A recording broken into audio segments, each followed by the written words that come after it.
खुलुमबाय गिबियावनो नायग्रो नोंथांमोनखौ बयखौबो चेनेल बरना लाग्रोनाय जाबाय नोंथांमोननि थाखाय दिनै मोनसे गोजोनथाव रादाब लाबोनाय जादों आसा खालामदों नोंथांमोना बे भिडिअखौ बयबो जोबजासिम नायलांगोन होननानै नोंथांमोना पीएम किसाननि 22थि किस्तिनि 2000 फैसाखौ मोननो हासिगोन दा बेनिखायनो आं नोंथांमोननिसिम बे भिडिअनि गेजेरजों नोंथांमोना पीएम किसाननि 2000 फैसाखौ माब्ला मोननो थांगासिनो दं आं बेनि बागै माखासे आपडेट हरनो सानदों आरो बेजों लोगोसेनो नोंथांमोननि थाखाय माखासे गाज्रि रादाबबो दङ नोंथांमोना बे बाराव गोबां मानसियानो पीएम किसाननि 2000 फैसाखौ मोननो हानाय नङा नोंथांमोना माखासे खामानिखौ मावनानै लानो नांगोन दा बेनिखायनो नोंथांमोना मा खामानि मावनानै लानो नांगोन आं बेखौबो नोंथांमोननिसिम नैबे भिडिअनि गेजेरजों खोन्थाहरनो सानदों आरो बेजों लोगोसेनो नोंथांमोना गोबांनो बुंहरो पीएम किसाननि फैसाया आंनियाव दानिया हाबलिया मा जाखोथाय फैसाखौनो आङो मोननो हाला होनना नोंथांमोना गोबांनो बुंहरो आङो पीएम किसाननि 20थि किस्तिनि फैसाखौ मोनाखै 20थि किस्तिनि फैसाखौबो आङो मोननो हायाखै होननानै नोंथांमोना आंनिसिम गोबाङानो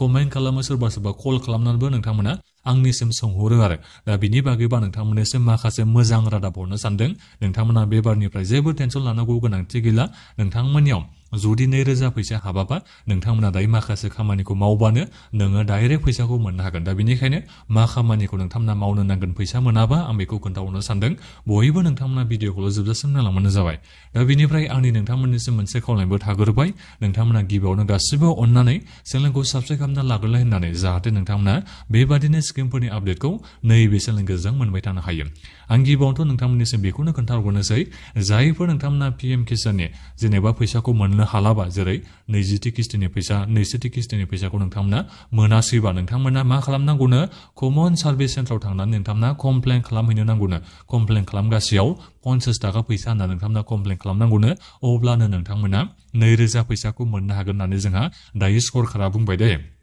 दा बिनिखायनो जायफोर नोंथांमोना पीएम किसाननि 20थि किस्तिनि फैसायानो जा जिखिनि जाया नोङो जेनेबा बबे किस्तिनिफ्राय नोंथांनि फैसा हाबनाया बन्द जाखो दा बेखौ नोङो मोननो थाखाय मा खालामनांगोननो कमन सार्भिस सेन्टार एबा सीएससी सेन्टाराव नोंथांमोना थांनानै कमप्लेन खालामहैनांगोननो कमप्लेन खालामगासेयाव 50 थाखा होनना नोंथांमोना कमप्लेन खालामनांगौनो अब्लानो नोंथांमोना पीएम किसाननि नैबे 2000 फैसाखौ मोननो हागोन होननानै जोंहा दायो सरकारा नोंथांमोननिसिम बेखौ रुलखौ होबाय एबा आयेनखौ होबाय आरो दा बेनिखायनो नोंथांमोना दायो गासिबो खामानिखौ मावनानै लाबानो जाबाय जाहाथे नोंथांमोना इयुनाव पीएम किसाननि फैसाखौ मोनबाय थानो हायो दा बे जाहैबाय जोंहा आपडेटआ दा बेनिफ्राय जोंहा दायो भारत सरकारा नैबे 2026 मायथाइनि थाखाय जोंहा दायो माखासे गोदान रुल लाबोनाया बेनो जाहैबाय नोंथांमोना फार्मार आइडिखौ खालामनांगौनो दा बेयो कम्पालसरि जानानै फैनाय बायदि जाहैबाय नोंथांमोना जुदि दायो पीएम किसाननि जै फैसा मोनगासिनो दंखायोबाबो एबा जायफोर गोदान एप्लाइ खालामनो नागिरदों नोंथांमोनाथ' कम्पालसरि फार्मार आइडि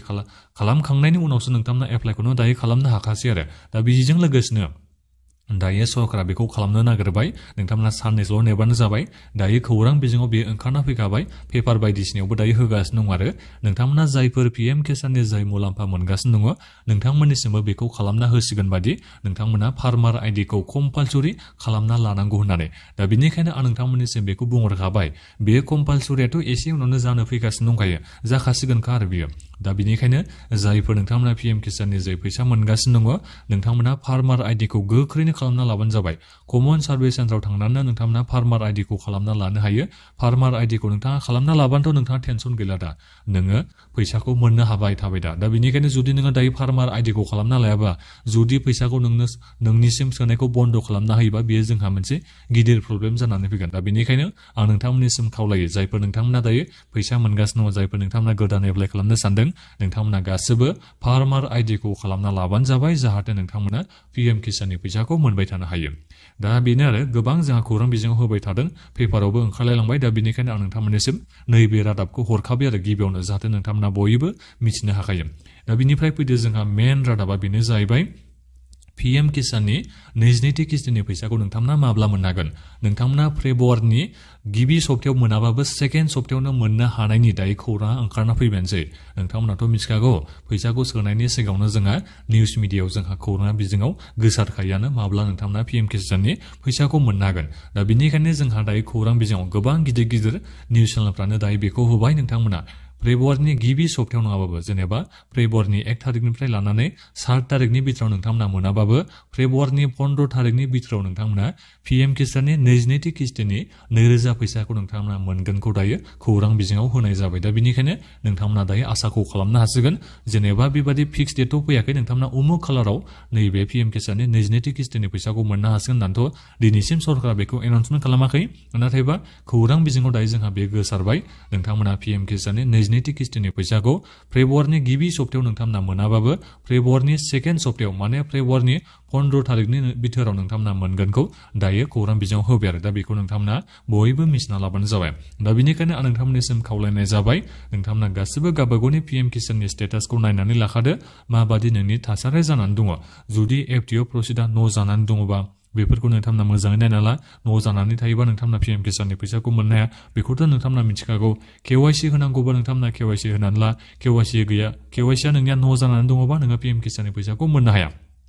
दा बिनिखायनो केवाइसि होनांगौबाबो नोंथांमोना कमन सार्भिस सेन्टार एबा सीएससी अफिसाव नोंथांमोना थांनानै केवाइसिखौ होनानै लाहैबानो जाबाय जाहाथे नोंथांमोना पीएम किसाननि फैसाखौ फेब्रुवारिनि नभेम्बरसो होनबावो नालाय माबादि